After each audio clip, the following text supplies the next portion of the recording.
Final మెసేజ్ను కొంచెం సాఫ్ట్గా just మనం రీజన్ చేయడానికే, ఒక ఆలోచన చేయడానికే అన్నట్లు, ఒక ప్రసంగంలా కాకుండా కేవలం మనల్ని పరస్పరం ప్రశ్నించుకోవడానికి ఈ సమయాన్ని మనం వాడుకోవడం ఎంత మంచిదని నేను హృదయంలో బలంగా ప్రేరేపించబడుతున్నాను.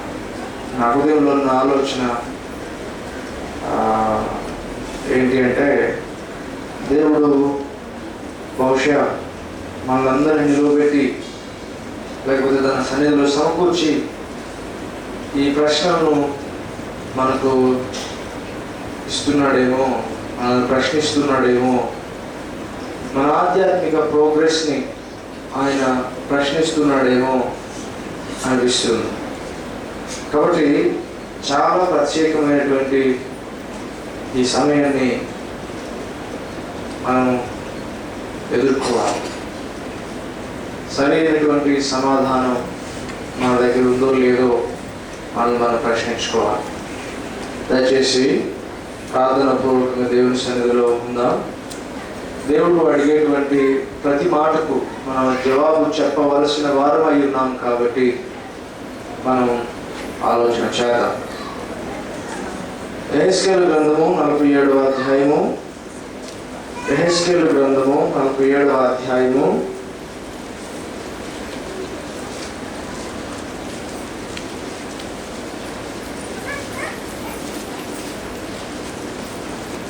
మొదటి నుంచి 12 వచనాల వరకు చదువుకున్నాం. చాలా జాగ్రత్తగా సమయం ఉన్నప్పుడు మనం 1-2 సార్లు ఈ వాక్యాన్ని చదువుకుందాం. కానీ ప్రస్తుతం ఇప్పుడుకైతే మనం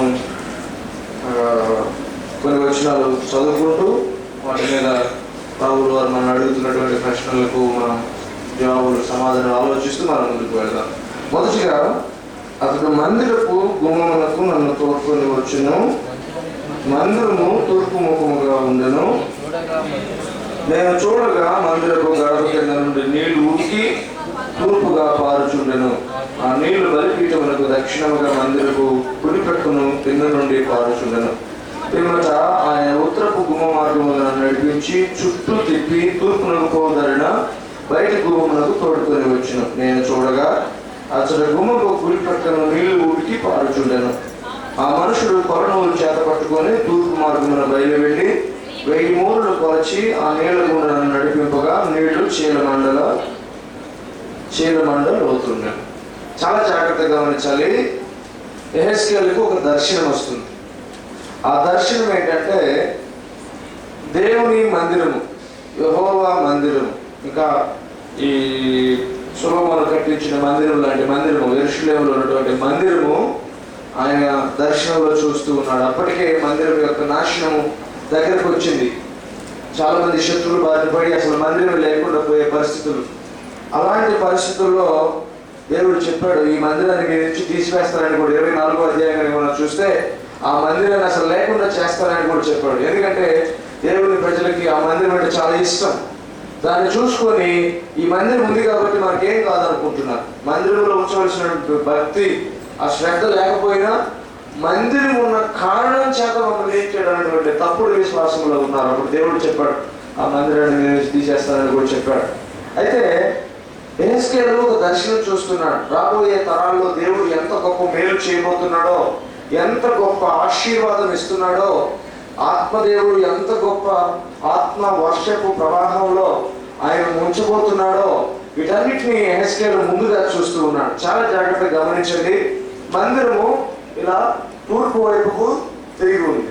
మందిరానికి అన్ని వైపుల ద్వారాలు ఉన్నాయి. ఉత్తరపు ద్వారము, పడమర ద్వారము, దక్షిణ ద్వారము, అలాగే తూర్పు ద్వారము. అయితే ఈ మందిరాన్ని చూస్తూ ఉన్నప్పుడు తూర్పు దిశగా ఆయన మందిరపు బలిపీఠము మధ్య నుంచి, ఆయన మందసం పెట్టేటువంటి ఆ బలిపీఠము దగ్గర నుంచి నీళ్లు పారుతూ ఉన్నట్టు, నీళ్లు ఊట ఒకటి ఉడికి తూర్పు నుంచి, అనగా తూర్పు ద్వారము గుండా బయటకు వెళ్ళిపోతున్నట్లుగా చూశాడు. అయితే దేవుడు యెహెజ్కేలును ఉత్తర ద్వారం గుండా నడిపించి అలాగా పడమటి నుండి వచ్చి దక్షిణమునకు తిరిగి వచ్చి మళ్ళీ తూర్పుకు వెళ్ళే ఆ నీటి ప్రవాహం ద్వారా ముందుకు నడిపించాడు. ఇక్కడ నేనే కన్ఫ్యూజ్ కాకర్లేదు.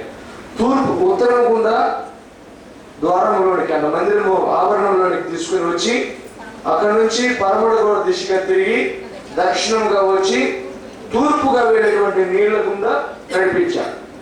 అంటే మందిరం చుట్టూ తిప్పాడు. ఇది దర్శనం. మీరు చాలా చక్కగా అర్థం చేసుకోవాలి. యెహెజ్కేలుకు ఒక దర్శనం వచ్చింది. ఆ దర్శనంలో దేవుని యొక్క మందిరాన్ని చూశాడు. దేవుని మందిరంలో దేవుని మందసం పెట్టేటువంటి స్థలాన్ని, అతి పరిశుద్ధ స్థలం దగ్గర నుండి, ఆల్టర్ నుంచి, ఆ దగ్గర ఉన్నటువంటి బలిపీఠం దగ్గర నుంచి ఒక నీటి ప్రవాహము, అక్కడ నుంచి బయలుదేరినటువంటి నీటి ఊటలు ఒకటి గమనిస్తూ ఉన్నాడు. ఇది యెహెజ్కేలుకు వచ్చినటువంటి దర్శనం. ఈ మాట ద్వారా దేవుడు నాలో చాలా చాలా ఆలోచనలు రేకెత్తించాడు. ఎందుకంటే నిన్న ఉదయం నేను ఒక మారుమూల పల్లెలో ఉన్నాను. ఆ ఊర్లో ఒక తల్లిగారు వాళ్ళ బిడ్డల గురించి ఒక ప్రార్థన అవసరం ఇచ్చింది. అయ్యా, నాకు వారం రోజుల క్రిందట దేవుడు ఒక దర్శనం ఇచ్చాడు. ఆ దర్శనంలో నా కొడుకు బాగలేదని, ఏదో అయిపోతుందని నేను కన్నీళ్లు కార్చి ప్రార్థిస్తున్నాను. అయ్యో, నా బిడ్డకి ఇట్లా అయిపోయిందని. అది నేను ఫలానా ఆ విశ్వాసికి చెప్పాను. ప్రార్థన చేద్దాంలే, ఏం కాదనండి. ఇప్పుడు నిజంగానే నాకు ఫోన్ వచ్చింది, మా అబ్బాయికి బాగులేదంట, తీసుకెళ్ళమంటున్నారు. ఇది మారుమూల పల్లె, ఇక్కడ ఏం వస్తువులు ఉన్నాయి అని ఆమె ఏడుస్తూ. నాకు ఆలోచన ఎలాగో వెళ్ళింది. బేసిక్గా నాకు కలిగిన ఆలోచన ఏంటంటే, దేవుని బిడ్డలకు దేవుడు కేవలం జరగబోయే కీడు చూపిస్తాడా? ఎక్కువ శాతం నేను ఒక విశ్వాసి చెప్తుండగా నేను విన్నాను. ఆయన కథ, దేవుడు ఒకరికి ఏదో యాక్సిడెంట్ జరుగుతున్నట్టు చూపించాడట. ఆయన అప్పటి నుంచి చెప్పడం మొదలుపెట్టింది ఏంటంటే, ఎవరికి ఏ ఇబ్బంది కలిగినా దేవుడు నాకు ముందే చూపిస్తాడు. మంచిదే. నా ఆలోచన ఎలా వచ్చిందంటే, కేవలం మనం కీడు మాత్రమే చూస్తామా? మనకు వచ్చేటువంటి దర్శనాలు, మనకు వచ్చేటువంటి కళలు కేవలం కీడు గురించి మాత్రమే ఉంటాయా? ఎందుకంటే అనుకోకుండా జరిగిన కీడుకి మనం పెద్దగా గాబరా పడం కదా. అప్పటికప్పుడు వచ్చింది ఎదుర్కోవడానికి కొంచెం ఇబ్బంది పడతాం. కానీ రేపు ఎప్పుడో జరగబోతుంది ఈ కీడు అని ముందే చెప్తే, ఇక దాని నుంచి తప్పించుకునే మార్గం లేనట్టుగా కనుక కళ వచ్చింది అనుకోండి, ఇంక మనం ఏం చేస్తామండి? ఒకవేళ నాకు కూడా ఒక 2-3 రోజుల కిందట మా మిసెస్ చనిపోయినట్టు కళ వచ్చి, నేను ఏడుస్తున్నాయి. 3 బిడ్డలు ఉన్నారు, నేను చనిపోయింది, ఇప్పుడు ఏం చేయాలి? నాకు కళలో ఒక ఆలోచన కూడా వస్తూ ఉంది. కాబట్టి ఈ బిడ్డల కోసం ఏదైనా ఆలోచన చేయాలి. పిచ్చి పిచ్చి కళ, పొద్దున్నే వేరే ఆలోచన. ఏదో మనసు కలవరంగా ఉన్నప్పుడు కొన్నిసార్లు అలాగే వస్తాయి. అంచేత కొన్నిసార్లు మనం దాన్ని సీరియస్గా కూడా తీసుకోనక్కర్లేదు. మనకు వచ్చే ప్రతి కళ ఒక దర్శనం కానక్కర్లేదు. అది మనం గమనించాలి. ఒక్కొక్కసారి అలాగో వచ్చేస్తుంటాయి. అది కళలో దర్శనం. దర్శనము అని అంటే దేవుని వాక్యం ఏమంటుందంటే, దర్శనము అంటే చాలా మంది కన్ఫ్యూజ్ అవుతారు.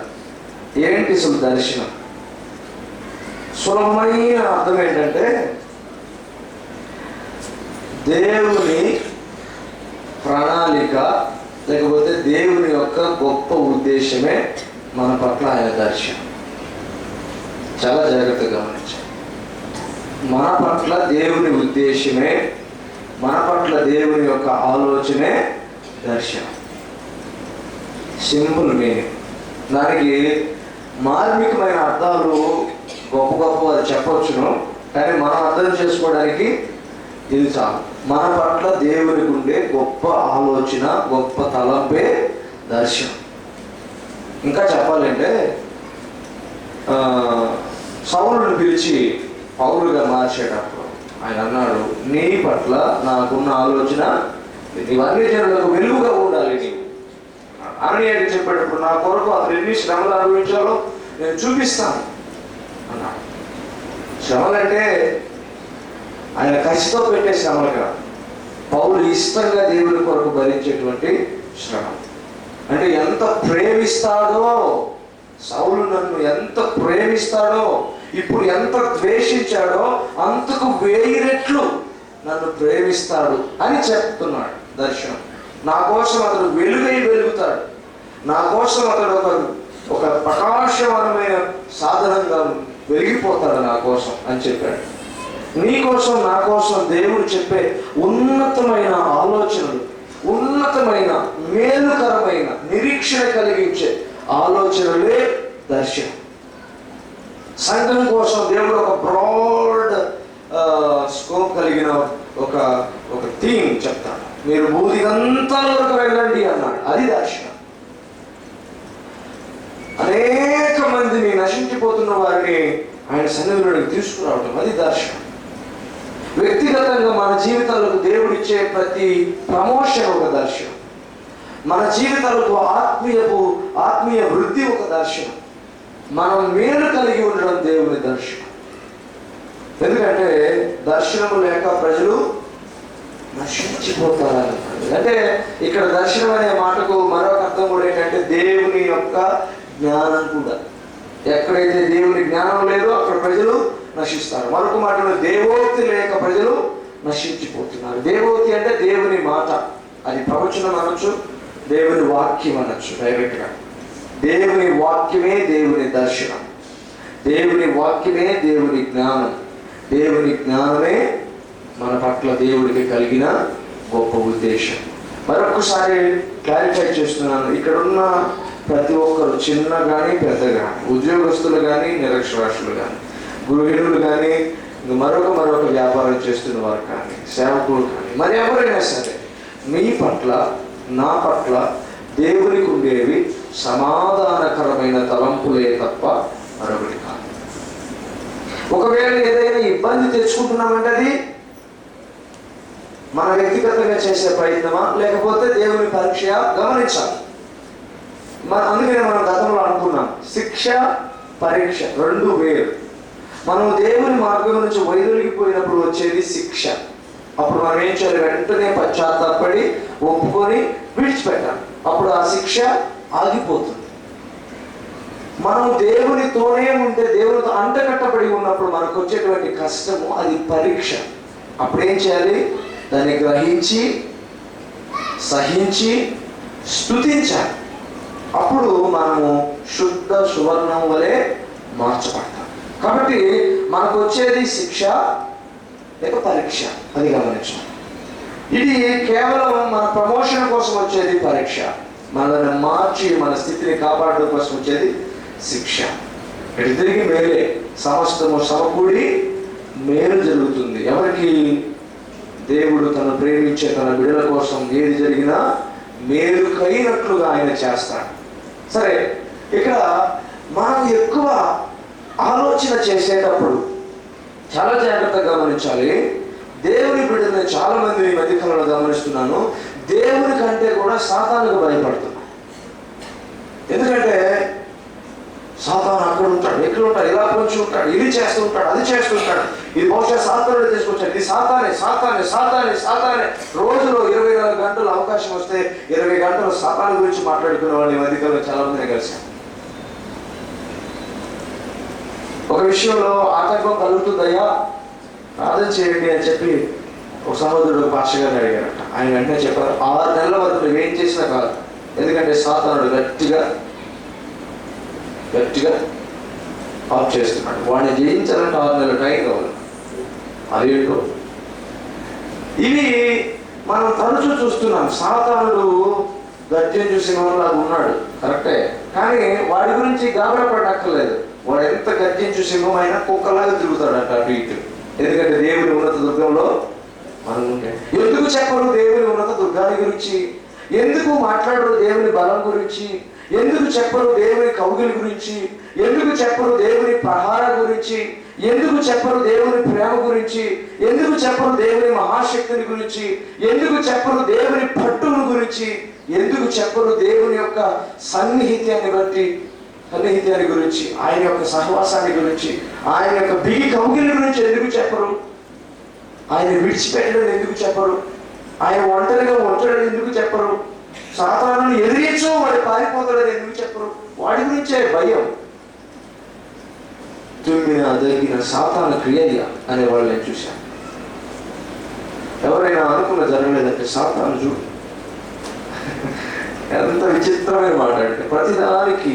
అందుకనే ఈ దర్శనాల విషయంలో కూడా చాలా మందికి గాబరా పడుతుంది ఎక్కువ. ఏం దొరుకుతుందో ఏమో, ఎలాగవుతుందో ఏమో, ఏదో అవుతుందేమో అన్నట్లు. అందుకని ఎక్కువ శాతం ఎలాగ వస్తుంటాయంటే భయపెట్టే ఆలోచనలు వస్తూ ఉంటాయి. అంటే అది తప్పనట్లేదు, కానీ బహుశా వారి మనసులో భయం ఉందని మాత్రం మనం గమనించాలి. ఒకసారి ఆ భయాన్ని కూడా పక్కన పెట్టి దేవుని ప్రేమ గురించి ఆలోచిస్తూ కనుకుంటే, అందుకనే 91వ కీర్తనలో కీర్తనకారుడు అంటాడు, మనం మహోన్నతుని చాటులో ఉంటే, సర్వశక్తివంతుని నీడను విశ్రమిస్తూ కనుక ఉంటే, వేటగాని ఉరులు మనల్ని సమీపించవు. మధ్యాహ్నము ఏ రోగానికి మనం బయటపడవలసిన అవసరం లేదు. పగలు ఎండ దెబ్బ తగలదు, రాత్రి వెన్నెల దెబ్బ తగలదు. ఏ అపాయము మనకు రాదు, సమీపించదు. ఏ విధమైనటువంటి కీడు మనకు రాదు. మనము సురక్షితంగా క్షేమంగా ఆయనలో మనం ఉంటాము అని కీర్తన చెప్తున్నాడు. ఎవరికి? ఆయన మహోన్నతుడు కనుక ఆయన చాటులో ఉన్న వారికి, ఆయన సర్వశక్తివంతుడు కనుక ఆయన నీడలో ఉన్న వారికి ఏమి రావాలి? మనం అది గమనించాలి. మన పిల్లలు బయటకు వెళ్తున్నారు స్కూల్కి, పరిస్థితులు బాగోలేదు. ఎందుకు అనుకుంటా ఆలోచన? నీ పిల్లలు బయటకు పోలేదు, నీ దేవునితో వెళ్ళారు. ఈరోజు మనం బయటకు వెళ్ళాం, సాయంత్రం వచ్చేసరికి ఏం జరగచ్చు? ఏమి జరగదు. నీతో కూడా నీ దేవుడు వస్తూ ఉన్నాడు. లోకం అంతటికి ఏదో జరుగుతూ ఉంది. అందుకే అంటాడు, నీ కుడి ప్రక్కన 10,000 మంది కూలినా, నీ ఎడమ ప్రక్క 1000 మంది కూలినా ఆయన నీ వద్దకు రాదు. మాట్లాడిన నీవు నేను కాదు. నీ దేవుడు నా దేవుడు, శక్తి కలిగిన దేవుడు. తమాషా మాటలు ఆయన మాట్లాడు. ఆయన ఏది మాట్లాడతాడో దాని అర్థం అదే. కాబట్టి మన దర్శనాలు ఎలాగ ఉండాలి అంటే, ఈ రోజు నుంచి మనం ఒక ఆలోచన చేద్దాం. మేలుకరమైన ఆలోచనలు, సమాధానకరమైన ఆలోచనలు. ఆ తల్లిగారు అలాగ అంటున్నప్పుడు నేను వెంటనే చెప్పాను, అమ్మా ఒకవేళ నీకు ఎలా వచ్చిందో నాకు తెలియదు, కానీ ఇప్పుడు నువ్వు మొదలుపెట్టు. నీ కుమారుడు మళ్ళీ స్వస్థత పడినట్లు ఆలోచించు, నీ కుమారుడు మళ్ళీ నవ్వుతున్నట్టు ఆలోచించు. నీవు ఆ నవ్వును చూడడానికే ప్రార్థన చెయ్యి. ఏమవుతుందో ఏదో గాబర పడవద్దు. ఆలోచనలు మానేసి. బలవంతంగా వస్తాయి ఆలోచనలు, అయినా కూడా నీవు దేవుని బిడ్డవు కాబట్టి నీవు ఆలోచించవలసింది కేవలం ఆయన యొక్క కాపుదల, ఆయన స్వస్థత, ఆయన బలం, ఆయన ప్రేమ, ఆయన కనికరం, ఆయన కరుణ, ఆయన ప్రాకారం గురించి ఆలోచించడం మొదలుపెట్టి. యోబు అంటాడు, నేను దేని గురించి ఎక్కువగా భయపడ్డానో అదే నాకు సంభవించింది. ఎందుకు భయపడ్డావు? ముందే మనం ఆలోచిస్తూ ఉంటాం. నేను అనుకుంటూనే ఉన్నాను ఇలా జరుగుతున్నా. ఎందుకు అనుకున్నావు? ఏదో అవుతుందని అనుకుంటూనే ఉన్నాను, ఇప్పుడు అట్లాగే అయిపోయింది. ఎందుకు అనుకుంటున్నావు? మా పిన్ని గారు ఒక ఆమె ఊరికే చిన్న బాధ కూడా, నేను చాలా కాలం బ్రతకను, నా పిల్లల పరిస్థితి ఏంటో అంటుందా. ఏంటి ఆమె సమస్య అంటే, జ్వరం చేస్తుందో జ్వరం వస్తుంది, అంతకుమించి ఏం కాదు. అలా ఉన్నప్పుడు కూడా ప్రక్క వాళ్ళు పిలిచి నా పిల్లలు జాగ్రత్త అని చెప్తారు. ఆమెకేంటో అంత భయం. ట్యాబ్లెట్ మింగదామె, మింగితే గొంతు పట్టుకుని అప్పుడు చచ్చిపోతుంది. అందుకని టాబ్లెట్ నల్లగొట్టి పొడుగు చేసి నీళ్ళలో కలుపుకొని కొట్టుకుని మింగేస్తాను. నీళ్లు కూడా గొంతు ఎత్తి పట్టుకోవద్దు, ఎందుకంటే గొంతులు ఎక్కడ ఆగిపోతుందంట. కొంచెం స్పూన్తో పోసుకుంటారు. వేడి అన్నం తిందామె, కాలిపోయి ఏదైనా గాయాలు వస్తాయి, బాగా చల్లార్చుకొని అది పాల్చిపెట్టింది తర్వాత. ఎందుకంటే చాలా మందికి కంగారు ఉంటుంది, ఏం జరిగితే ఏమవుతుందో. ఈ మధ్య కాలంలో మనం HIV వైరస్ కంటే కూడా ప్రమాదకరమైన వైరస్ అని ఒక వైరస్ గురించి చెప్తూ ఉన్నాను. అది శరీరం మొత్తాన్ని డ్యామేజ్ చేస్తుంది. హెపటైటిస్ B కంటే కూడా HCV, ఆ వైరస్ పేరు HCV, అది వ్యాపిస్తుందంట. ముఖ్యంగా ఎవరికంటే ఈ డయాలసిస్ చేసుకుంటారు చూడండి, వాళ్ళకు రక్త మార్పిడి చేసేటప్పుడు బ్రౌన్ ఏదో ఒక కంపెనీ ఉందండి, ఆ కంపెనీ వాళ్ళ ద్వారా ఈ వైరస్ వ్యాపిస్తుందంట. దాని గురించి చాలా విపరీతంగా చెప్తున్నాను. అది ఒక్కసారి అటాక్ అయిందంటే ఇంకా వేరే చాయిస్ లేదు. అది ఎక్కడో జరిగిందంటే వణిగిపోయే వాళ్ళు ఉన్నారు. ఇలాగా రకరకాల వైరసెస్ వస్తున్నాయి. రసాయనికమైనటువంటి బ్యాక్టీరియా, కెమికల్ బ్యాక్టీరియా వైరసెస్ సృష్టించి కృత్రిమంగా లోకానికి పంపించేస్తా ఉన్నారు. ఎప్పుడు ఏమవుతుందో తెలియదు. మొన్న నేను ట్రైన్లో వస్తుంటే ఒక సోల్జర్ చెప్తున్నాడు, నాగపూర్లోట, భారతదేశంలో నాగపూర్లో 700 కిలోమీటర్ల దూరం వెళ్ళి ఆ టార్గెట్ని కొట్టగలిగిన మిసైల్స్ ఉన్నాయంట భారతదేశానికి. అంటే వీళ్ళు ఇక్కడ కనుక బటన్ నొక్కితే 700 కిలోమీటర్ల దూరం డైరెక్ట్గా వెళ్ళి పాకిస్తాన్లో పెట్టుకో. అంటే అంత పెద్ద కెపాసిటీ కలిగిన మిసైల్స్ ఉన్నాయి. మరి వాళ్ళకు కూడా ఉంటాయి కదా. వాడు అక్కడ నొక్కితే ఇక్కడ ఒంగోలులోనో హైదరాబాద్లోనో వచ్చి పడతాయి. అంటే కొంచెం సేపు వీటన్ని ఊహిస్తూ ఉంటే భయం, ఎప్పుడు ఏమవుతుందో తెలియని భయం. ఈ మధ్యకాలంలో తరచు పేపర్ చూస్తే రోడ్డు ప్రమాదంలో మరణించారు, లారీ తొక్కింది, ఈ బైక్ లారీ కిందకి వెళ్ళిపోయింది, ఈ తప్ప వేరే ఇన్సిడెంట్స్ ఏం కనిపించట్లేదు. ప్రమాదాలు, భయంకరమైనటువంటి ప్రమాదాలు. బండి పట్టుకోవాలంటేనే ముందు అవి గుర్తొచ్చేస్తాయి. అంటే ఏంటన్నమాట, ఇవన్నీ మనం చూస్తూ ఉంటే భయం, ఒక రకమైనటువంటి భయం. ఏమవుతుందో, ఏ రోజు ఏమవుతుందో తెలియదు. కానీ దేవుడి వాక్యం అంటుంది, ఈ ఆలోచనలన్నీ కలిసి మన సంతోషాన్ని, సమాధానాన్ని నాశనం చేసేస్తాయి. దేవుడి వాక్యం అంటుంది, నిజమే కానీ ఇవన్నీ బయట ఉన్నాయి, కానీ నువ్వు లోపల ఉన్నావు. నీకెందుకు జరుగుతుంది? ఏ లోపల ఉన్నావు? నీ దేవుని బిగి కౌగిల్లో ఉన్నావు. ఆయన హత్తుకుని ఉన్నాడు. ఆయన చేతుల్లో నీవు చెక్కబడి ఉన్నావు. ఆయనలో నీవు ఉన్నావు. నీవు, నీ బిడ్డలు, నీ కుటుంబము, నీ వారు, నీ అయిపోయిన వారు, నీ అన్న ప్రతిదీ కూడా నీకును, నీ కుటుంబానికి, నీ ఆస్తికి, నీ సమస్తమునకు క్షేమమును గాక, ఆశీర్వాదం నీకు అందును గాక. ఎందుకంటే నీవు దేవుని బిడ్డవు. ఆయన నీకోసం రక్తం ఖర్చు నేను కొన్నది కేవలం ఇక్కడ చర్చికి పిలిపించు 2 గంటలు మాట్లాడి వారం అంతా నేను వదిలేయడానికి కాదు. నీవు ఆయన పిలుపుని అందుకొని ఆయన దగ్గరకు వెళ్ళేంత వరకు నీ ప్రతి విషయము, నీ ఆకలి, నీ దప్పిక, నీ వస్త్రము, నీ ప్రతి ఇబ్బంది, నీ ఆపద, నీ ప్రతి విధమైనటువంటిది ఆయన బాధ్యత. నీకు సమకూర్చేవాడు ఆయన, నేను కాపాడేవాడు ఆయన, నేను సంరక్షించేవాడు ఆయన. ప్రతిదీ కూడా ఆయన వాచ్ చేస్తున్నాడు, ఆయన గమనిస్తూ ఉన్నాడు. ఆయన ఎంత మెలకువగా ఉన్నాడంటే నీ ప్రతి అడుగును ఆయన గమనిస్తూ ఉన్నాడు. నీతో కూడా ఆయన వస్తూ ఉన్నాడు. దయచేసి దేని విషయంలో భయపడను ప్రయత్నం చేయమని. ఎందుకంటే భయపడడానికి కూడా ప్రయత్నం చేస్తుంటారు చాలా మంది. ఎక్కువగా భయపడడానికే ప్రయత్నం చేస్తారు. విశ్వాసం ఉంచడానికి కూడా ప్రయత్నం చేయాలి, కాబట్టి భయపడడానికి ప్రయత్నం చేయాలంటున్నాను. విశ్వాసం ఉంచడానికి ఎలా ప్రయత్నం చేయాలంటే, ఇప్పుడు నేను దేవుని సన్నిధిలో ఉన్నాను, దేవుని సముఖంలో ఉన్నాను, దేవునిలో నేను ఉన్నాను. నాకేం జరుగుతుంది, నా బిడ్డలకి ఏమవుతుంది? మనము ఒకవేళ బిడ్డలు వెళ్ళారంటే కొంతమంది ఉంటారు. సాయంత్రం మొన్న ఒక సిస్టర్ ఫోన్ చేశాను, మా అబ్బాయి 1 గంటకల్లా వస్తాడు, ఇంకా రాలేదు బ్రదర్ అన్నారు. ప్రార్థన చేస్తారు. 1:30 గంట తర్వాత మళ్ళీ ఫోన్ చేసి చాలా టెన్షన్ పుట్టేస్తుందని కంగారు పడి ఆమె ఏడ్చేస్తుంది. ఏడుపుతో పాటు కోపం కూడా వచ్చేస్తుంది. ఎక్కడికి వెళ్ళారు ఏంటంటే ఒక టెన్షన్ కదా. గొడవలు జరుగుతున్నాయి బయట, ఏదో బోనాలు జరుగుతున్నాయి. ఎట్లా వెళ్ళాడు ఏమో. దేవుడి వాక్యం అంటుంది, నీకంటే మనకంటే మన దేవుడు మన యొక్క ప్రతి అడుగును గమనిస్తున్నాడు.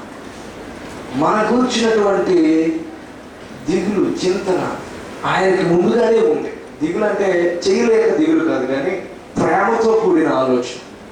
మీ గురించి నేను చింతిస్తున్నాను కాబట్టి మీ చింత యావత్తు నా మీద వేయండి. వరి ఏదైనా ఉంటే అది నాకు.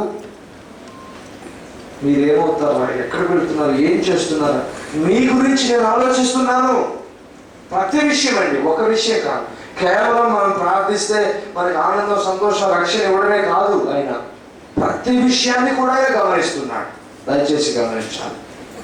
మనం ధైర్యంగా ఉండడమే మన విశ్వాసానికి నిదర్శనం. మనం ఎంత విశ్వాసంగా ఉంటున్నామో అంత ధైర్యంగా ఉంటాం.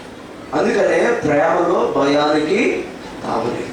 అంటే క్రీస్తు మన పట్ల కలిగి ఉన్న ప్రేమలో మనకు విశ్వాసం ఉంటే మనకు ధైర్యమే ధైర్యం, భయము అక్కర్లేదు. అందుకనే మన ఆలోచనలు, మన దర్శనాలు, మన కళలన్నీ ఎలాగ ఉండాలి అని అంటే దర్శనం మనకేం తెలియదు, ఎలాగ వస్తుంది, ఎలా ఉండాలో మనం ఎలాగ చెప్తామంటే, మనం ఎదురు చూసేవే మన దర్శనాలు అవుతాయి, మనం ఆశించినవే మన దర్శనాలు అవుతాయి.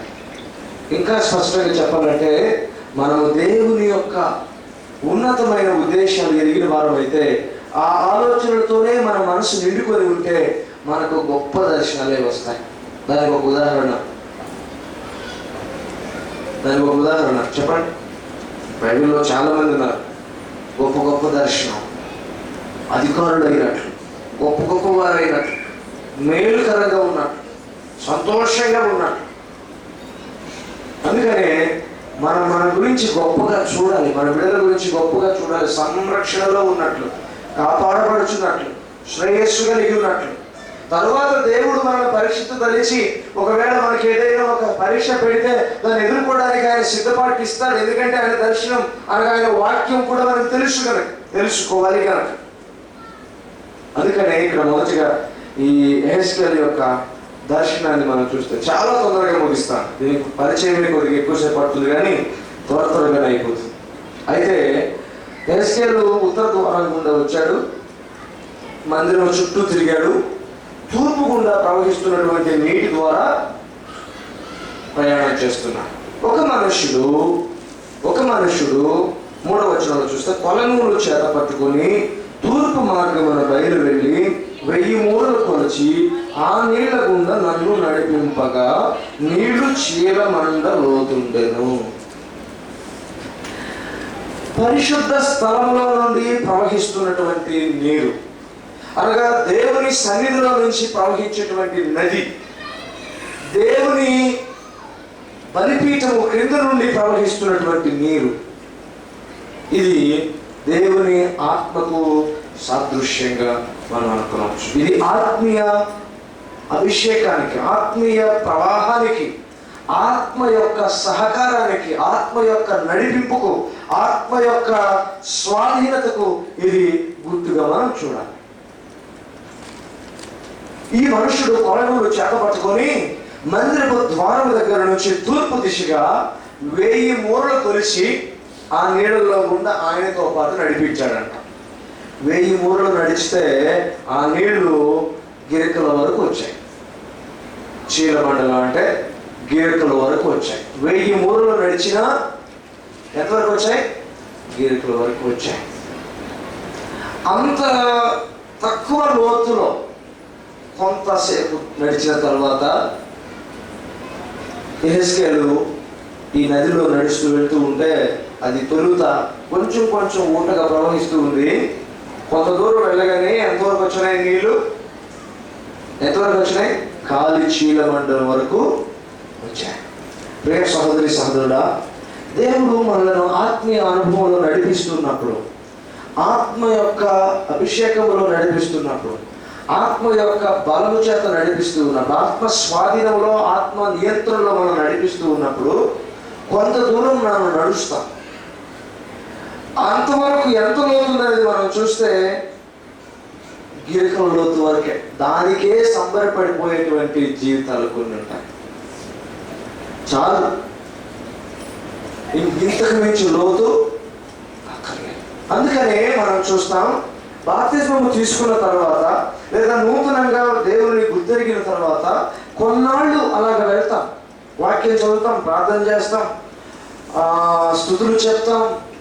ఎక్కడ ఎవరు ఈ దేవసకులు దేవుని బిడ్డలు కనిపించిన ప్రైజులను ఒక ఆప్యాయతగా మాట్లాడతాం. కొన్ని రోజులు పోయాక ఆ ఆసక్తి సనగిలిపోతుంది. ఏదైనా ఒక ఇబ్బంది, ఒక శ్రమ వచ్చిందంటే ఆగిపోతుంది. ఏదైనా ఒక కష్టం వచ్చిందంటే ఈ ఆసక్తి ఆగిపోతుంది. కాలి చీలమండలం అంత లోతు పోగానే ఇది చాలే అనిపిస్తుంది, కేరింతలు కొట్టేస్తాం, ఈ లోతు చాలు అనిపిస్తుంది. దేవుని ఆత్మ అనుభవం అనేటువంటి ఆ అనుభవానికి దేవుడు ఆయన ఉండి లోతుల్లో నడిపిస్తూ ఉంటాడు. మన లోతు పాతులు ఆయనకి తెలుసు. మనం ఎంతవరకు నడవగలమో, మనం ఏ లోతుల్లో ఉన్నామో, మన ఆత్మీయ జీవితం ఏ లోతులో ఉందో ఆయనకి తెలుసు.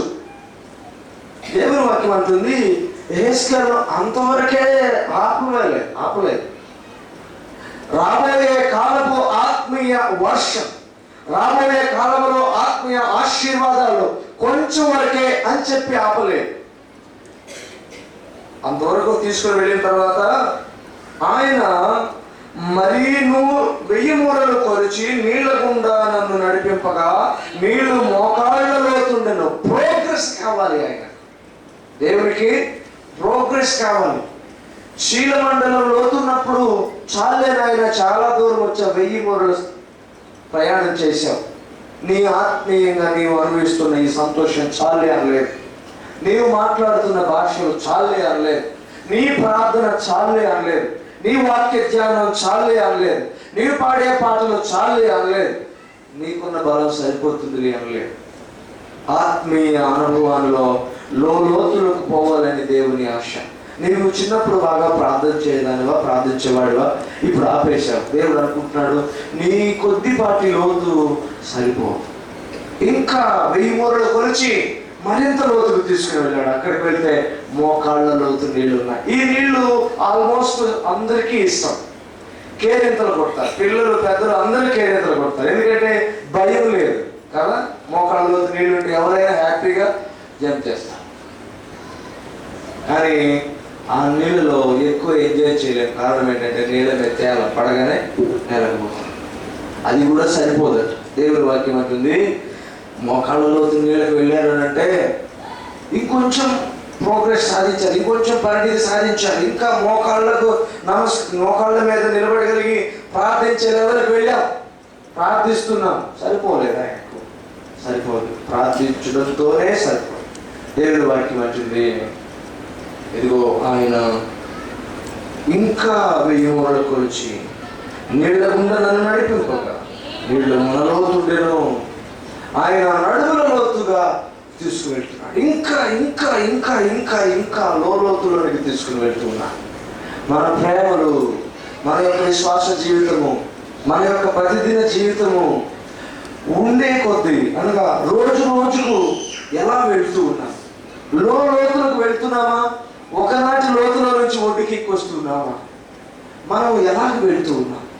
అప్పుడు కొంతమంది విశ్వాసులు చెప్తుంటారు, బ్రదర్ నేను ఒకప్పుడు చాలా బాగా ప్రార్థన చేసేవాడిని, బ్రదర్ నేను ఒకప్పుడు చాలా బాగా ప్రార్థన చేసేదాన్ని, ఈ మధ్య అసలు చేయలేకపోతున్నా. ఒకప్పుడైతే గంటలు చేసేదాన్ని, ఇప్పుడైతే కొద్ది నిమిషం కూడా చేయలేకపోతున్నా. ఒకప్పుడైతే మోకరిల్లితే నేను ఎక్కడున్నానో తెలిసేది కాదు, ఇప్పుడైతే మోకరిల్లినటువంటి ఆ విషయం మోకరిల్లిన మొదటి క్షణమే తెలుస్తూ ఉంది కదా. చెప్పడం ప్రారంభిస్తాం. దేవుడి వాక్యం అంటుంది, నీ ఆత్మీయ జీవితం, నీ ఆత్మీయ అనుభవం, నీ ఆత్మతో నీవు సహకరించే విధానం ఎలాగుంది ప్రియ సహోదరి సహోదరుడు? నేను ప్రసంగం చేయట్లేదు, కేవలం ఇది ప్రశ్న. ముందు నన్ను దేవుడు ప్రశ్నించాడు, నీవు ఎలాగో జరుగుతున్నావు, నీవు ఎలాగో వెళుతున్నావు, నీ లోతు ఎంత, నీవు ఏ లోతులో ఉన్నావు, నీ ఆత్మీయ అనుభవం ఏ స్థాయిలో ఉంది, నీవు దేవునితో ఎంతగా నీవు సహకరిస్తూ ఉన్నావు, ఎంతగా ఆయనతో కలిసి అడుగులు వేస్తున్నావు. అందుకే ఇక్కడ వాక్యం ఉంది, ఆయన నడిపింపగా నేను నడుస్తున్నాను. ఆయనే దగ్గర ఉండి లోతులకు నడిపిస్తూ తీసుకువెళ్తున్నాడట. మనం ఆయనతో వెళ్తే, మనం ఆయన సహకరిస్తే లోతులకు తీసుకెళ్తాడు. అక్షీలమండ లోతుల దగ్గరికి నేను చాలేమంటే ఆయన ఏం చేస్తాడు? అందుకని ఆత్మను దుఃఖ పెట్టకుడి అని దేవుని వాక్యం విషయాలు ఆయన ఇంకా మనల్ని సంతోషింప చేయాలని, ఇంకా వర్ధన చేయాలని, ఇంకా బలపరచాలని, ఇంకనూ ఆయన ఆత్మ వర్షంలో ముంచాలని, ఆయన యొక్క ఈ మేలు ఆశీర్వాదాల ప్రవాహంలో మనం తేల చేయాలని ఆయన ఆశ. మనమైతే ఆ చీలమండలం వరకే, ఆ మోకాళ్ళ వరకే ఆగిపోతాం. ఇంకెందుకులే ఇది చాలు. కొన్నిసార్లు మనం గమనిస్తుంటాం, కొంచెం మేలు కలిగింది అంటే, కొంచెం పరిస్థితులు కొంచెం చక్కగా అయిపోయాయి, ఇంకా సమస్య లేదని అంటే అంతటితో తృప్తి పడే వాళ్ళు చాలా అంటున్నారు. ఇంకా దాచినవి ఏమి దాచాడో వాటిని సమూలంగా స్వాధీనం చేసుకోవడం, అమాంతం స్వాధీనం చేసుకోవడం అనేది చేయాలి. అందుకనే పౌలు అంటాడు, నేను గతంలో దేవుని కొరకు ఎన్నో చేశాను, నాకు ఆయన ఎన్నో చేశాడు, కానీ గతాన్ని వెనకబెట్టి మరచి ముందున్న వాటికే నేను ఎగరబడి వెళ్తూ ఉన్నాను. ముందున్న వాటి కోసం నా లక్ష్యం ఇంకా ముందు ఉంది. నేను ఈదవలసినటువంటి ఆ స్థితికి నేను రావాలి. మోకాళ్ళ లోతులు ఏం చేస్తాం? చాలా పనులు చేయలేము. మోకాళ్ళ వరకు ఉంటే ఎగ్గులు దూకగలమా? జంప్ చేయగలమా? ఎక్కువ దూరం ఈత కొట్టగలమా? లేదు. ఆ అనుభూతి రాదు, ఆనందం రాదు. తృప్తి పడితే దేనికైనా తృప్తి పడవచ్చు, కానీ ఆత్మ సహకారానికి, ఆత్మకు లోబడేదానికి తృప్తి పడకూడదు. ఎంతైనా ఆత్మకు మనం లోబడాలి. దేవుని వాక్యం అంటుంది, ఆయన తీసుకుని వెళ్ళక మొదలోతు నీళ్లు వచ్చాయట, ఆయన ఆగలేదు అక్కడికి కూడా. ఆయన ఇంకనూ 1000 మూరల కొలవగా నీళ్లు మిక్కిలి లోతాయి, నేను దాటలేనంత నది కనబడెను, దాట వీలు లేకుండా ఈదవలసినంత నీరు గల నది ఆయను. అంటే మనం కొలవలేనంత, ఈజీగా బయటకు రాలేనంత, ఆ ప్రవాహంలో పడి కొట్టుకుపోయేంత ప్రవాహంలోనికి దేవుడు నడిపించాలని ఆశ. కష్టాలు కాదండి ఇది, ఈ ఇబ్బందులు కాదు, శ్రమలు కాదు. శ్రమలో పడి వెళ్ళిపోమట్లేదు ఆయన. ఇది ఆత్మ ఆశీర్వాద సంబంధమైన ప్రవాహం, ఆత్మ ప్రవాహం. దేవుని ఆత్మలో మనం ఎదగవలసిన లోతు, మనం చేరవలసిన లోతులు, మన తల దాటిపోవాలి ఆ లోతు. అందుకనే దేవుని వాక్యం అంటుంది, మనం కేవలం అరికాళ్ళు తడిచేటట్లుగా కాదు, మోకాళ్ళ వరకు కాదు, నడుముల వరకు కాదు, మనము మునిగిపోయేంతగా, మన కాళ్ళు నేలకు అందనంతగా, మనము దాటలేకుండా ఆ నది ప్రవాహంలో పడి ఎలా కొట్టుకుపోతామో కొట్టుకుపోయేటట్లుగా ఆత్మలో ఎదగాలట. అప్పుడేమవుతుందో తెలుసా? ఈజీగా మనం బయటికి రాలేం, ఆ ప్రవాహంలో వెళ్ళిపోతాం. ఏది చేసినా ఆత్మ చేసినట్టే ఉంటుంది, ఏది మాట్లాడినా ఆత్మదేవుడు మాట్లాడినట్లే ఉంటుంది, ఏది ఎదుర్కొన్నా ఆత్మదేవుడు ఎదుర్కొన్నట్లే ఉంటుంది. అందుకనే యేసయ్య ఒక చక్కని ప్రార్థన నేర్పించాడు. యేసు నామములో. యేసు నామములో అంటే అర్థం ఏంటంటే, మనం ఏదో నోటికి వచ్చినట్టు మాట్లాడడం కాదు. యేసు నామములో అంటే నేను కాదు, ఇది యేసే అని అర్థం. ఇప్పుడు యేసయ్య ఇక్కడ ఉంటే అని అర్థం, యేసే ఈ పని చేస్తే అని దాని అర్థం.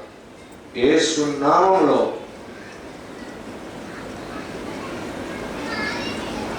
అందుకని ఇది ఏంటంటే, మనం ప్రాచీన కాలంలో చూస్తే రాజులు ఒక తాకీదు రాయించి ఆ తాకీదు మీద రాజముద్ర వేస్తారు, ఉంగరం రాజముద్ర వేస్తారు.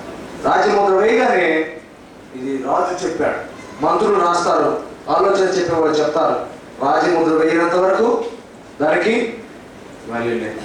ఈ రాజముద్ర వేయగానే ఇది రాజే చెప్పినట్లుగా అనిపిస్తుంది, దానికి ప్రభావం.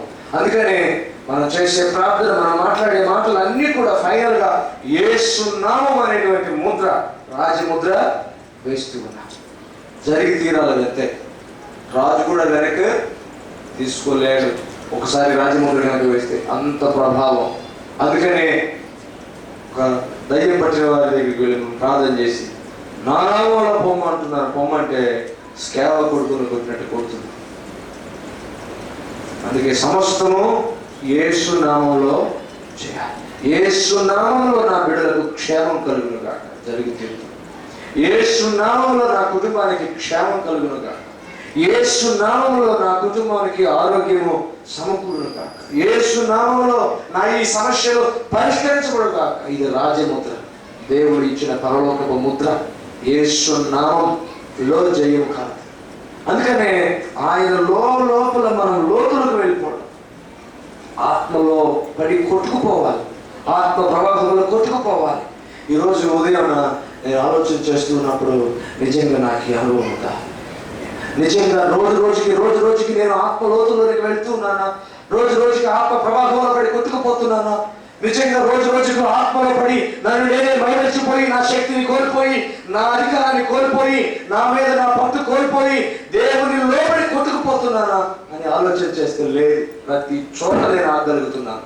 ఇది నేను చేయనయ్యా, ఎందుకు చేయాలి? ఇది నాకు తెలుస్తుందయ్యా, నాకు ఇంకా శక్తి ఉందయ్యా, నేను ఎదుర్కొతున్నా దీన్ని అనే మనసు వస్తూనే ఉంది. దేవుడు అడుగుతున్నాడు, ప్రియ సంగమా, ప్రియ సంఘమా, ఎన్ని సంవత్సరాలైంది ఈ సంఘ స్థాపన జరిగి? ఎన్ని సంవత్సరాలైంది నీవు సంఘానికి రాసాగి? ఎన్ని ఆరాధనలు నీవు హాజరయ్యావు?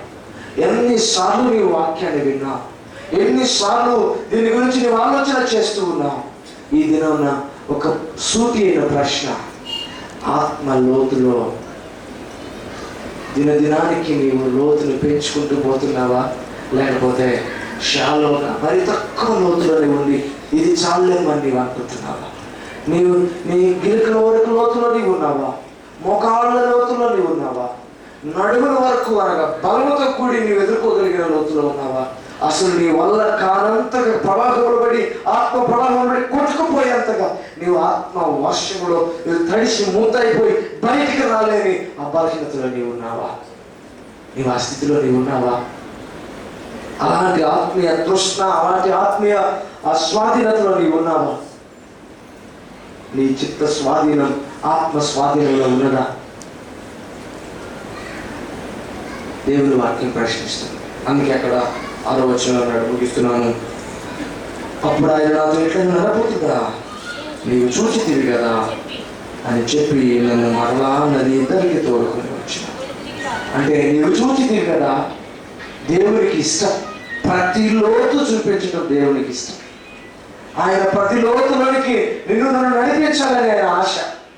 అన్నీ దేవుడు చెప్పినట్లుగా, దేవుడు నడిపించినట్లుగా, దేవుడు తీసుకుని పోయినట్లుగా దేవుడితో పాటు నడిచినప్పుడు హెజ్కేల్ అంటున్నాడు, అన్నీ చూశాను, నాకు ఎలా అనిపించిందంటే ఆయనకి ఇష్టం. ఒకసారి ఒక టూర్కి తీసుకెళ్తున్నాడు అనిపిస్తూ ఉంది. తండ్రిగా రకరకాల ప్రాంతాలకు తీసుకొని వెళ్తున్నాం. తీసుకువెళ్ళడంలో కొంత శ్రమ ఉంటుంది, కానీ తీసుకువెళ్ళి చూపించాలన్న తృప్తి ఉంటుంది. ఆయన అంటున్నాడు, నా బిడ్డలు ప్రతి లోతు చూడాలి, ప్రతి ఆత్మీయ లోతు చూడాలి, వారు లోపల లోతులకు వెళ్ళాలి. అది నా ఆశ. ఆయన తీసుకుని వెళ్ళిన తర్వాత హెజ్కేల్ అడుగుతున్నాడు, నేను చూపించిన లోతులని నువ్వు చూశావు కదా అని చెప్పి అప్పుడు తీసుకుని వచ్చినప్పుడు అంటున్నాడు, చూడండి, నేను తిరిగి రాక నది తీరమున ఇరుపక్కల చెట్లు విస్తారముగా కనబడెను. అప్పుడు ఆయన నాతో, ఈ నీళ్లు ఉబికి తూర్పుగా ఉన్న ప్రదేశమునకు పారి అరబాలోనికి దిగి సముద్రంలో పడును. అప్పుడు సముద్రపు నీళ్లు మంచి నీళ్లగును. హల్లెలూయా. ఈ ఆత్మ నది, ఈ ఆత్మ ఆశీర్వాదాల ప్రవాహము స్వస్థతనిస్తుందట. ఉప్పు నీళ్ళని మంచి నీళ్ళు అయిపోతాయి. స్వభావం మారిపోతుంటుంది. ఎక్కడ ప్రవహిస్తే అక్కడ స్వస్థత జరిగిపోతుంది. స్వస్థతల గురించి చూద్దాం, ఆలోచన చేద్దాం. దేవుని వాక్యం అంటుంది, ఇంకా వడిగా పారు ఈ నది వచ్చు చోట్ల నెల జలచరములన్నీ బ్రతుకును. ఇంగ్లీష్ బైబిల్లో చూస్తే every living creature will be revived. చావు బ్రతుకుల్లో ఉన్నటువంటి ప్రతి జలచరము జీవింపచేయబడుతుంది. మరొకసారి జీవం వస్తుంది, వాటి ప్రత్యేకమైన జీవం వచ్చేస్తుంది. స్వస్థత గురించి ఆలోచన చేయండి, స్వస్థత గురించి దర్శనం చూడండి. దేవుని ఆత్మ ప్రవాహం ఎక్కడెక్కడికైతే ప్రవహిస్తుందో అక్కడెల్లా ఉప్పు నీరు, రకరకాల మలినతో కూడిన నీరంతా కూడా మంచి నీరు అయిపోతుంది. చావు బ్రతుకుల్లో ఉన్న పరిస్థితులన్నీ బ్రతుకుతాయి, మళ్ళీ జీవం వచ్చేస్తాం. ఇంకా దేవుని వాక్యం చూస్తే వడిగా పారు ఈ నది వచ్చిన చోటల్లా జలచరములన్నీ బ్రతుకును. ఈ నీళ్లు అక్కడికి వచ్చిన వలన ఆ నీరు మంచి నీరగును గనుక చేపలు బహు విస్తారములగును. ఈ నది ఎక్కడికి పారునో అక్కడ సమస్తమును బ్రతుకును. మేలు మేలు మేలు మేలు. ఎక్కడ ఈ ఆత్మ వర్షం, ఎక్కడ ఈ ఆత్మ ప్రవాహం ప్రవహిస్తుందో అక్కడెల్లా మేలు కలుగుతుంది. చివరి వచ్చిన చదువు సమయం లేదు కనుక చివరి వచ్చిన 12వ వచనం, నది తీరమున ఇరుపక్కల ఆహారమిచ్చు సకల జాతి వృక్షములు పెరుగును, వాటి ఆకులు వాడిపోవు, వాటి కాయలు ఎప్పటికీ రాలవు. ఈ నది నీరు పరిశుద్ధ స్థలములో నుండి పారుతున్నది కనుక ఆ చెట్టు నెలకు కాయలు కాయను, వాటి పండ్లు ఆహారమునకు వాటి ఆకులు ఔషధములకు వినియోగించును. ఇది దేవుని పరిశుద్ధ ఆత్మ ప్రవాహం. ఇది పరిశుద్ధాత్మ నది అయి, పరిశుద్ధాత్మ జలములు అయి, ఎక్కడెక్కడైతే ప్రవాహం జరుగుతుందో, ఎక్కడెక్కడైతే పాలుతాయో అక్కడల్లా జలచరాలు బ్రతుకుతాయి, చేపలు విస్తారం అవుతాయి, విపరీతమైనటువంటి విస్తరణ కలుగుతుంది. అక్కడ ఫ్రెష్నెస్ ఉంటుంది, తాజాదనం ఉంటుంది. ఎప్పటికప్పుడే నూతనంగా ప్రతి నెల కాయలు కాస్తాయి. దాని కాయలు ఆహారానికి, దాని ఆకులు స్వస్థతకి వినియోగించబడతాయట. అంటే దాని అర్థం ఏంటంటే ఆ ప్రవాహంలో మనమున్నా, ఆ ప్రవాహం ప్రక్కన మనం బ్రతుకుతున్నా, ఆ ప్రవాహంలో ఉన్న ఎక్కడ ఉన్న వృద్ధి, విస్తరణ, అక్కడ ఇంకా జీవం, అక్కడ మేలు, అక్కడ ఇంకా స్వస్థత, అక్కడ తృప్తి కలుగుతుందని దేవుని వాక్యం సెలవిస్తుంది. ప్రియ సహోదరి సహోదరుడా, నీవు లోతు కనుక వెళ్ళడం నీకు చేతనైతే, లోతుకు వెళ్ళేటువంటి విధేయత నీకుంటే, దేవుడు నడిపించిన చోట్లకు నేను పోగలిగితే, ఆయన ఆత్మ ప్రవాహంలో పడి ఆయనకు లోబడి కనుక మనం వెళ్తూ కనుకుంటే, అక్కడ ఉన్న సమృద్ధి, అక్కడ ఉన్న విస్తరణ, అక్కడ ఉన్న వృద్ధి, అక్కడ ఉన్న తృప్తి, అక్కడ ఉన్నటువంటి జీవం సమస్తము కూడా ఆయన మనకి ఇవ్వడానికి సిద్ధంగా ఉన్నాడు. అలాంటి విస్తరణ గురించి, అలాంటి సమృద్ధిని గురించి దేవుడు తన దర్శనాన్ని మనకు తెలియజేస్తున్నాడు. ఇది మొదలుకొని సంఘానికి ఒక ప్రత్యేకమైనటువంటి రీతిలో ఆయన నడిపించడానికి సిద్ధంగా ఉన్నాడు. ఒక ప్రత్యేకమైన ఒక దిశలో ఆయన నడిపించడానికి సిద్ధంగా ఉన్నాడు. నానాటికి మన ఆత్మీయ అనుభవం లోతు పెరగాలి, మనం ఆయనకు లోబడేటువంటి తీరు పెరగాలి. ఆయనకు ఏమాత్రము వెనుదిరిగని, వ్యతిరేకించని, తిరుగుబాటు చేయని సంపూర్ణ సమర్పణతో కూడిన ప్రయాణం మనం చేయాలి. దేవుడు మన నుంచి ఎదురు చూస్తున్నది అది. అందుకని అంటున్నాడు, నేను తీసుకుని వెళ్ళిన ప్రతి లోతులకు వచ్చావు కదా, నువ్వు చూసావు కదా, అక్కడ ఎలాంటి అనుభవం పడిందో నువ్వు చూసావు కదా, నేను తీసుకువెళ్తున్న ప్రతి లోతులో నేను నడిస్తే నీకు అనుభవం ఎలా ఉంటుందో నీవు చూడాలని, నీవు దానికి అనుభవించాలని నేను ఆశపడుతున్నాను. చూసావా అని అడుగుతున్నాడు. ఇది ఆయన ప్రశ్న. నీవు చూసావా? ఆత్మ ప్రవాహంలో నీవు కేవలం గిరికల లోతు వరకే ఉన్నావా? మోకాళ్ళ లోతు నువ్వు చూసావా? నీ ప్రార్థన అనుభవాన్ని నీవు మరింతగా ద్విగుణీకృతం చేయడంలో చూసావా? నడుమ లోతు కంటే నీ ప్రమేయం లేకుండా నేను ఆపుకోలేని ఆ ఫోర్స్లో నీవు ఉండడం నీవు చూసావా? ఆత్మ వరవడిలో కొట్టుకుపోయి నీవు బయటకు రాలేనంతగా, ఆత్మ వాతావరణం నుంచి నీ వ్యక్తి పరిస్థితిలో బయటకు రాలేనంతగా నీవు లోతులోనికి నీవు వెళ్ళావా? నీవు ఆ లోతులు చూసావా? ఏ లోతులో ఉన్నావు? ప్రియ సహోదరి సహోదరుడా, నీ ఆత్మీయ స్థితి దేవునికి చాలా ముఖ్యం. నా ఆత్మీయ ఫలింపు దేవునికి చాలా ఇష్టం. ఏ స్థితిలో ఉన్నా? ఇది దేవుని సూటి అయిన ప్రశ్న. మనం సమాధానం చెప్పాలి. ప్రార్థన చేద్దాం. మరొక వారం మనం వచ్చేటప్పటికి దేవుడు మళ్ళీ ఈ ప్రశ్న ప్రశ్నించకపోవచ్చు, కానీ ఒక సమాధానంతో దేవుని దగ్గరికి వద్దాం. అయ్యా, లోతులో నన్ను నడిపించాలని ఆశపడుతున్నాను. నా కష్టాలు, సమస్యలు, శోధనలు ఇవి కాదు ముఖ్యం. ఆత్మీయ అనుభవంలో ఎంత లోతుకి నేను వెళ్తున్నా, నీ పరిచయ విషయంలో, నీలో ఎదగడం విషయంలో, నీ స్తుతించిన విషయంలో, నీ ప్రార్థన చేయడం విషయంలో, అనేక విషయాల్లో నేను ఎలాగ ఎదుగుతూ ఉన్నాను. లోపల లోతుల్లోనికి నేను వెళ్తున్నానా అని నన్ను ప్రశ్నించావయ్యా. నీ ఆత్మీయ లోతులు నేను చూడడానికి నాకు సహాయం చేయమని మన దేవునికి అడుగుతాం, ప్రార్థన చేద్దాం. యెహెజ్కేలు అలాంటి దర్శనాలు చూస్తూ ఉన్నాడు. యెహెజ్కేలు అలాంటి అనుభవాలు కూడా వెళ్తూ ఉన్నాడు. యెహెజ్కేలు అలాంటి అనుభవాలు కూడా వెళ్ళాలి అని దేవుడు కోరుకున్నాడు. భవిష్యత్తులో 1000 ఏళ్ల పాలన కాలంలో దేవుడు ఈ దర్శనాన్ని లిటరల్గా అక్షరార్థంగా నెరవేర్చబోతూ ఉన్నాడు. ఇలాంటి అనుభవాలను మనం నిజంగా ఈ దినం కూడా కలిగి ఉండొచ్చునని ఒక పాసిబిలిటీని కూడా దేవుడు మనకు తెలియజేస్తూ ఉన్నాడు. దేవుడు అడుగుతున్నాడు, నీవు ఎలాంటి లోతుగా ఉన్నా? ప్రియ కుమారుడా, కుమార్తె, నీ ఆత్మీయ జీవితం ఏ స్థితిలో ఉంది? ప్రార్థన చేద్దాం. దేవుడు సూటిగా ప్రశ్నిస్తుండగా నేరుగా అడుగుతున్న ఈ ప్రశ్నకు నీ జవాబు ఏంటో చెప్పు. ఏ స్థితిలో ఉన్నావో, ఇంకా ఏ లోతుకు నీవు వెళ్ళాలో ఆ లోతు విషయంలో దేవుడు నడిపించమని కోరు. నీవు ఆ ఆత్మీయ ప్రవాహంలో కొట్టుకుపోతున్నప్పుడు నీవు అనుభవించే సంతోషము, సమాధానము, ఆశీర్వాదములు నీవన్నీ నేను చెప్పలేవు. అపరిమితమైన దేవుని ఆత్మీయ వర్షపు ఆ ఆశీర్వాదాల ప్రవాహంలో నీవు కొచ్చుకొని పోవాలి. అది దేవుని ఆశ. నీకు స్వస్థత కలగాలి, నీకు మేలు జరగాలి, నీ కుటుంబం క్షేమంగా ఉండాలి, సంతోషంగా ఉండాలి, సమాధానం కలిగి ఉండాలి. చెప్పన అశక్యమైన మహిమాయుక్తమైన సంతోషము నీవెల్లవేళ అనుభవించాలి. ఎల్లప్పుడూ నీవు ఆనందించాలి. నీవు మేలుకరమైన స్థితిలో ఉండాలి. సురక్షితమైన దేవుని కౌగిలిలో నీవు ఉండాలి.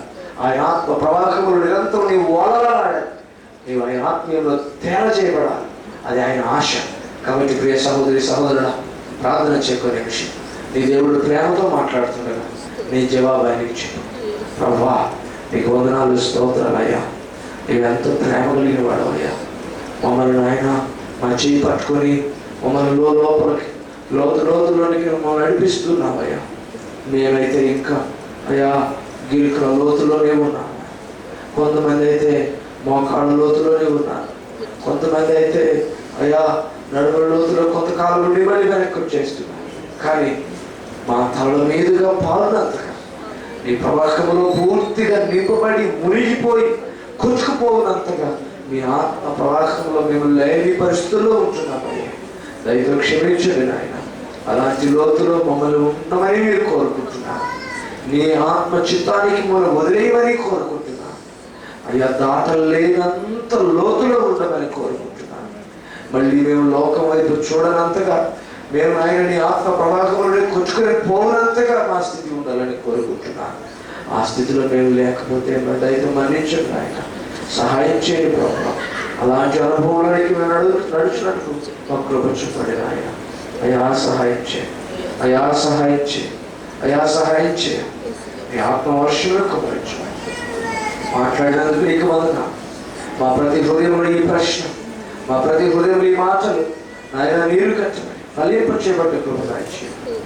ఈ మాటలను బట్టి ఆయన మమ్మల్ని పరీక్షించుకొని మేము ఏ లోతుల్లో ఉన్నామో ఆయన గమనించి ఆయన మా తలల మీదుగా పాలునంత లోతుల్లోనికి మేము మీతో పాటు కలిసి అడుగులు వేయడానికి కృప దయచేయమని యేసు నామములో నాకు మా సంఘానికి అటువంటి గొప్ప అనుభవం మీరు దయచేయమని యేసు నామములో వేడుకొంచున్నాను తండ్రి.